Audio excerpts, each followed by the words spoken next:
எப்போதும் சந்தோஷமா இருக்கும். அதனால தான் நம்ம அழைக்கப்பட்டிருக்கோம். இந்த செய்தியின் தலைப்பு கிறிஸ்துவின் சபை எதன் மீது கட்டப்பட்டிருக்கு. கிறிஸ்துவின் சபை எதன் மேல் கட்டப்பட்டிருக்கு. இன்றைக்கு நிறைய பேர் ஏதோ காலை வேலையில நாம் பார்க்க போகிறோம். தானியேலுக்கு எழுதின தீர்க்கதரிசன புத்தகத்தில் இருந்து நாம் பார்க்க போகிறோம். தானியேல் 1ஆம் அதிகாரத்தை திருப்பிக் கொள்வோம்.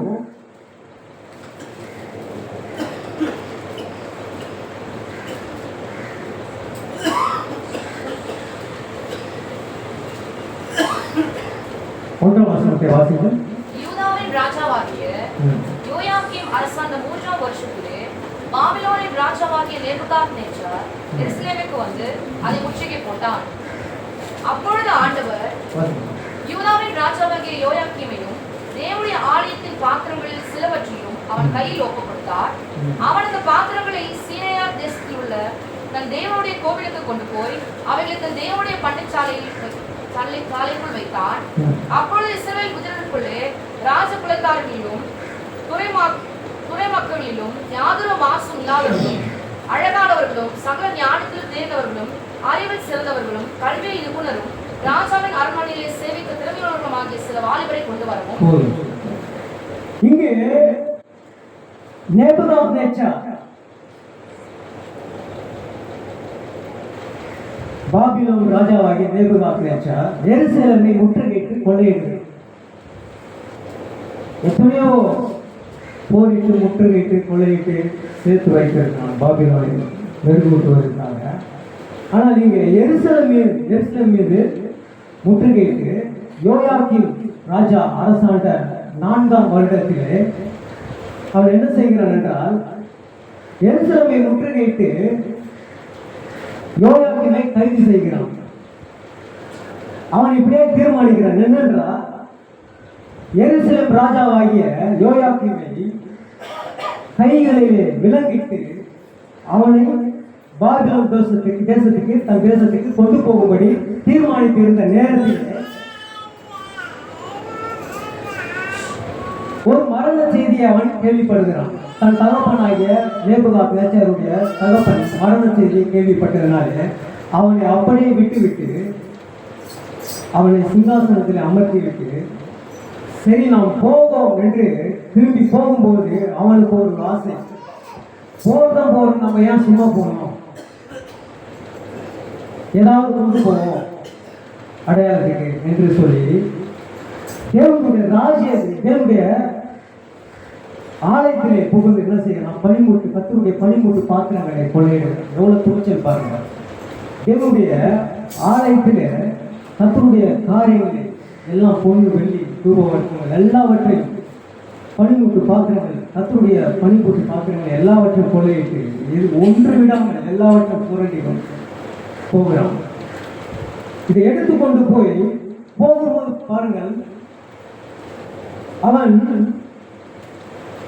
மிக முக்கியமானவர்களை அந்த யூதேயா தேசத்திலே எருசலேமில் மிக முக்கியமானவர்களை சிறைப்படுத்திக் கொண்டு போகிறான். அது யாருன்னா கல்விமான்கள், கல்வியிலே நிபுணர்கள், அறிஞர்கள், ஞானிகள், பலமுள்ளவர்கள், அழகுள்ளவர்கள், சௌந்தரியம் உள்ளவர்கள், எல்லாவற்றிலும் காலம் உள்ளவர்களை அவர்களை சிறைப்பிடித்து அவனுடைய தேசத்தை இன்னும் அழகுபடுத்துவதற்காக, மெருகூட்டுவதற்காக, வளர்ப்பதற்காக இந்த வாலிபரை கொண்டு போகிறான். இந்த வாலிபரை கொண்டு போய் என்ன செய்கிறான் என்றால் அவன் அந்த வாலிபர்களுக்கு விசேஷித்த உணவை அளிக்கும்படி செய்கிறான். அதை வாசிப்போம் தொடர்ந்து.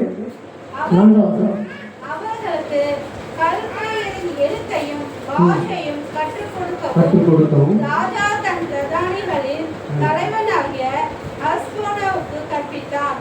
ராஜா நான் உண்ணும் போஜனத்திலையும் நான் குடிக்கும் திராட்சை ரசத்திலும் தினம் ஒரு பங்கை அவர்களுக்கு நியமித்து அவர்களை 3 வருஷம் வளர்க்கவும் அதன் முடிவிலே அவர்கள் ராஜாவுக்கு முன்பாக நிற்கும்படி செய்யவும் கட்டளையிட்டார். இங்கே ராஜாவுடைய போஜனத்தை ராஜா என்ன சாப்பிடுகிறானோ, நேபுகாத்நேச்சார் ராஜா என்ன சாப்பிடுகிறானோ அதே போஜனத்தை இவர்களுக்கும் கொடுக்கும்படி கட்டளையிடுகிறான் ராஜா. ஆனால் தானியேல் என்றால் ராஜ போஜனத்தினாலே தன்னை தீட்டுப்படுத்தலாகாது என்று தீர்மானித்து, நீங்க நினைக்கலாம் ராஜ போஜனம் தானே, இதுல என்னங்க தீட்டு, அங்கதான் ஒரு டிஸ்ட். ஏன்னா அவன் வெளிப்பாடு பெற்றதுனால, நன்றாய் தேவனோடு ஒரு உறவாடினதுனால, ஜெபிக்கிறவனா இருந்ததுனால இது நமக்கு தீட்டானது, இது தகுதியான ஆதாரம் கிடையாது. ஏன் ராஜ போஜனத்தை தீட்டாகிறான் சொல்லுங்க, உங்களுக்கு தெரிஞ்சா சொல்லுங்க. ராஜ போஜனத்தினால என்ன தீட்டு? அவன் அந்நிய தேவதை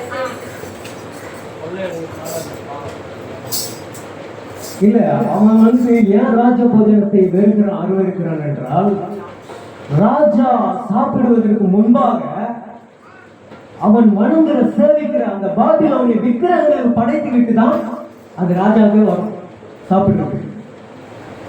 அந்த விக்கிரகத்துக்கு படைத்த, இப்ப நம்ம பாஷையில் சொல்ல கற்பூர குளத்துக்கு நம்ம சாப்பிடுவோமா, அது விக்கிரகத்துக்கு படைச்சது.